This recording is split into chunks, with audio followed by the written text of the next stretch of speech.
जय शिव दर्शक बंधुओं,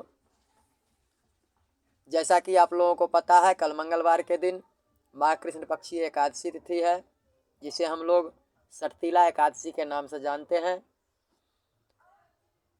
तो आइए हम लोग बिना देर किए हुए भगवान विष्णु के इस सटतीला एकादशी व्रत का जो कथा है उसको सुने और उसका श्रवण करें।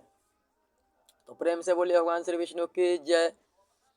एक समय की बात है, दालभ्य ऋषि पुलस्त्य मुनि से पूछते हैं कि मनुष्य लोक में आकर के लोग ब्रह्म हत्या आदि अनेक पापों को करते हैं, पराये धन को चुराते हैं, दूसरों को कष्ट देते हैं।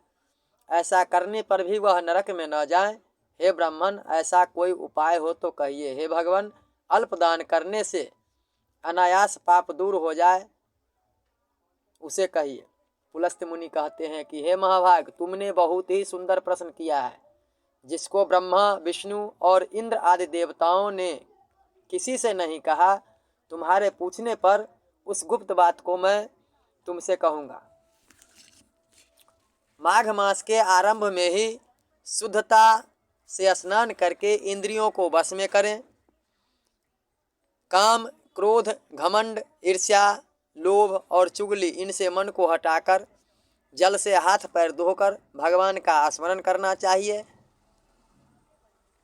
ऐसा गोबर ले जो पृथ्वी पर न गिरा हो, उसमें तिल और कपास मिलाकर एक पिंड बना लें। बिना सोचे उसमें 108 पिंड बनावें। यदि माघ के महीने में पूर्वाषाढ़ या मूल नक्षत्र आ जाए तो उसमें नियम लें, या कृष्ण पक्ष की एकादशी को नियम लें। उसका पुण्य फल देने वाला विधान जो है वह मैं आपसे कहता हूँ, आप ध्यानपूर्वक सुनिए। स्नान करके और पवित्र होकर कृष्ण के नामों का कीर्तन करके एकादशी का उपवास करें।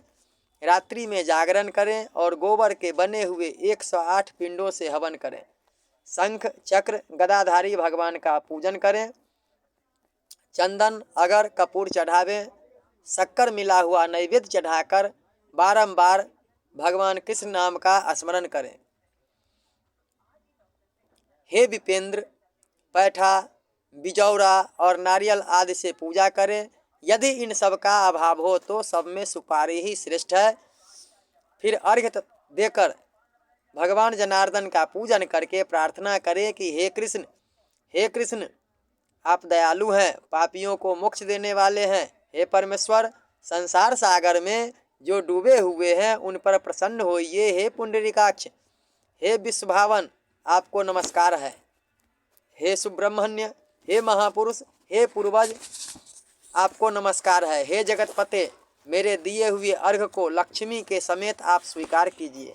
फिर छत्र, उपानह और वस्त्र आदि ब्राह्मण को देकर पूजन करे और जल से भरा हुआ कलश दें और कहे कि हे भगवान कृष्ण, मेरे ऊपर प्रसन्न हो।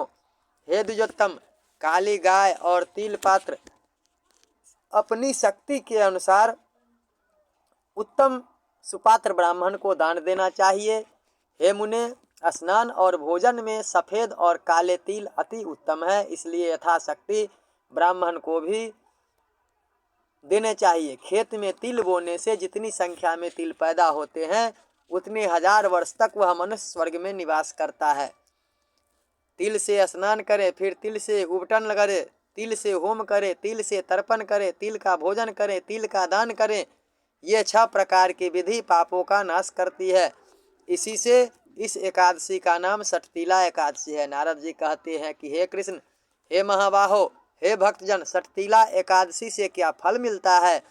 हे यादव, यदि आप मेरे ऊपर प्रसन्न हो तो इतिहास समेत मुझसे कहिए। श्री कृष्ण कहते हैं कि हे ब्राह्मण, जैसा वृतांत मैंने देखा है तुमसे कहता हूँ। हे नारद, एक ब्राह्मणी मनुष्य लोक में ब्रह्मचर्य व्रत का पालन करती हुई देवताओं का पूजन करती थी। वह पूर्णमास व्रत में लगी हुई सदा मेरी भक्त थी। कृष्ण का उपवास करती हुई मेरी पूजा में लगी रहती थी। हे द्विजोत्तम, नित्य व्रत करने से उसका शरीर दुर्बल हो गया है।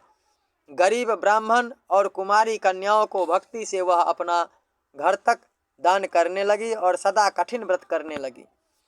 जिससे वह बहुत दुर्बल हो गई। हे द्विज, उसने अन्न दान करके ब्राह्मण और देवताओं को तृप्त नहीं किया।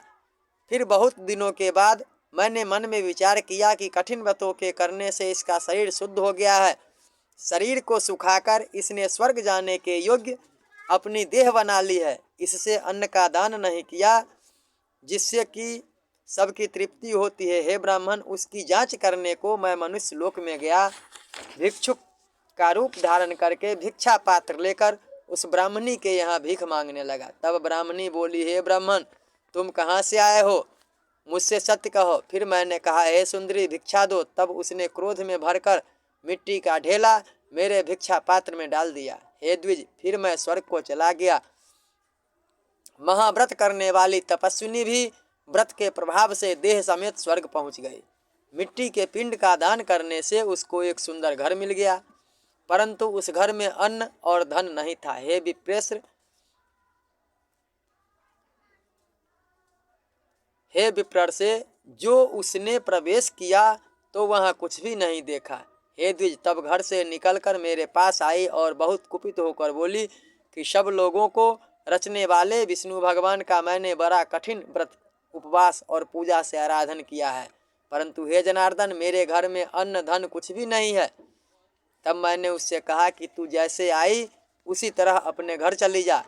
देवताओं की स्त्रियां कौतूहल बस उसको देखने आएगी। तब तू षटतिला एकादशी का महात्म्य बिना पूछे दरवाजा मत खोलना।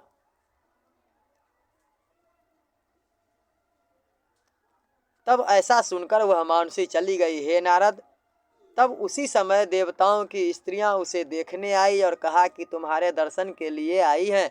हे शुभानने, हम तुमको देखने के लिए आई हैं, तुम दरवाज़ा खोलो। मानसी बोली, यदि तुम विशेष रूप से देखना चाहती हो तो सत्य कहना, दरवाज़ा खोलने से पहले षटतिला का व्रत, पुण्य और महात्म्य कहना होगा। वहाँ किसी ने भी नहीं कहा।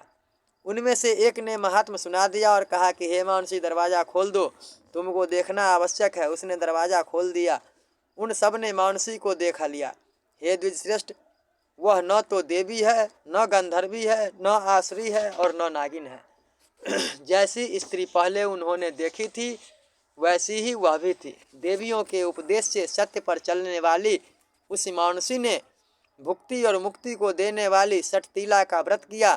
तब वह मानसी क्षण भर में रूपवती कांति युक्त हो गई और उसके यहाँ धन धान्य वस्त्र सुवर्ण चांदी ये सब हो गया।